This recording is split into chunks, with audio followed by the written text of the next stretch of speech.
आगरा के अदमापुर क्षेत्र को जातिवाद की आग में झोंकने की कोशिश अभी भी जारी है। आए दिन किसी न किसी जातीय समुदाय पर अभद्र टिप्पणी और विवाद के मामले सामने आ रहे हैं। अभी गढ़ी रामी और बंगारा के मामले शांत नहीं हुए थे कि बरहन क्षेत्र के निवासी निष्क्रिय सपा नेता अशोक यादव ने अपनी गंदी मानसिकता का परिचय देते हुए ब्राह्मण समाज के खिलाफ अभद्र टिप्पणी कर दी। जमालनगर भैंस के निवासी पूर्व ब्लॉक प्रमुख अशोक यादव ने फेसबुक पर ब्राह्मण समाज की बेटियों के लिए अभद्र पोस्ट की। इसके बाद लंकेश सेना के संचालक भूपेंद्र भारद्वाज पत्रकार ने थाना बरहन में अशोक यादव के खिलाफ सामाजिक द्वेष फैलाने का आरोप लगाते हुए मुकदमा दर्ज करा दिया। मामले की जानकारी होते ही ब्राह्मण संगठनों में रोष फैल गया। ब्राह्मण संगठनों के सदस्यों ने अलग अलग थानों में मुकदमा दर्ज कराने का ऐलान कर दिया, जिसके बाद अधिकारियों के समझाने पर बात बनी। तो वहीं अशोक यादव को मुंहतोड़ जवाब देने का ऐलान करते हुए किसान नेता पवन समाधिया कई गाड़ियों के काफिले के साथ अशोक यादव के घर को जाने के लिए चल दिए, लेकिन जानकारी होते ही बरहन पुलिस ने उन्हें आवलखेड़ा पुलिस चौकी पर रोक लिया। इस दौरान पवन समाधिया और ब्राह्मण समाज के लोगों की थाना अध्यक्ष बरहन से काफी बहस हुई। साथ आए लोगों ने नारेबाजी शुरू कर दी। इसी बीच एसीपी अदमापुर पीयूष कांत राय ने मामले को संभालते हुए 24 घंटे के अंदर आरोपी अशोक यादव को गिरफ्तार करने का आश्वासन दिया। वहीं किसान नेता पवन समाधिया का कहना था कि अगर 24 घंटे के अंदर गिरफ्तारी नहीं होती है तो वह अपनी टीम के साथ अशोक यादव के घर का घेराव करेंगे।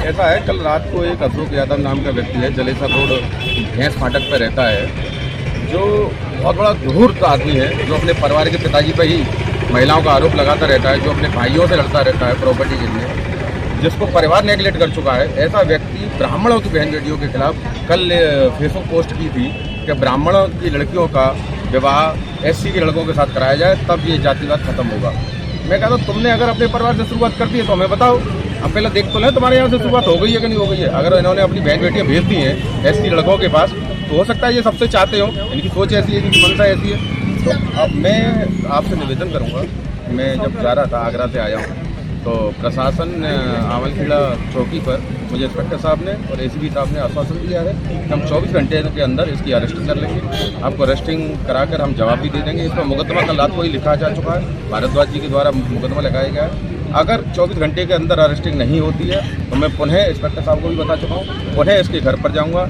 इसके साथ डायरेक्ट फेस टू फेस मुझे बात करनी है, मैं इससे बात करके आऊँगा कि आखिर क्या सोच है तुम्हारी, क्या परवरिश है तुम्हारी, क्या सोच कर आप बहन बेटियों के खिलाफ पैदा बोलते हो। बहन बेटी किसी की हो, मैं किसी पार्टी की बात नहीं कर रहा, मैं किसी समाज की बात नहीं कर रहा, मैं केवल और केवल एक अशोक यादव की बात कर रहा हूँ। जो भी इनके समाज के लोग इनका साथ दे रहे हैं वो बहुत गलत कर रहे हैं। कल को ये आपकी बहन बेटियों के खिलाफ भी कह सकते हैं। जो आदमी अपने बाप के खिलाफ कह सकता है कि मेरा बाप अश्लील हरकतें करता है, अब मेरा बाप बचलन है, मेरा बाप गलत हरकतें करता है, तो सोचिए आपको किसका हो सकता है ऐसा व्यक्ति। मैं आप लोगों से निवेदन कर रहा हूँ, उनके समाज के हिसाब से उनका साथ न दें, उनके व्यवहार के हिसाब से उनका साथ दें। एक समाज की बेटियों के बहन बेटियों के खिलाफ जो बोला है बहुत निंदनीय, गलत है।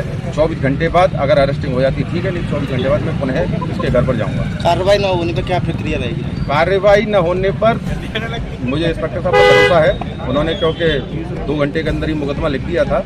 पोस्ट दिखाने के बाद हमने जब एप्लीकेशन दी तो उन्होंने अब भी मुझे आश्वासन दिया है कि 24 घंटे के अंदर मैं अरेस्टिंग कर लूँगा। अगर अरेस्टिंग नहीं होती है 24 घंटे के बाद, कल शाम को मैं अपनी पूरी टीम के साथ ब्राह्मण समाज पूरा इसके घर पर पुनः जाएगा। इस खबर के प्रायोजक हैं राजीव गांधी यूथ कंप्यूटर साक्षरता mission, Upadhyay market, Barhan road, Adampur, जहां सब्सिडी पर कराए जा रहे कंप्यूटर कोर्स और मिलेगा भारत सरकार द्वारा मान्यता प्राप्त डिप्लोमा का प्रमाण पत्र। अपने आसपास की हर खबर को सबसे पहले देखने के लिए MBTV चैनल को सब्सक्राइब करें और कमेंट बॉक्स में अपनी राय अवश्य दें। धन्यवाद।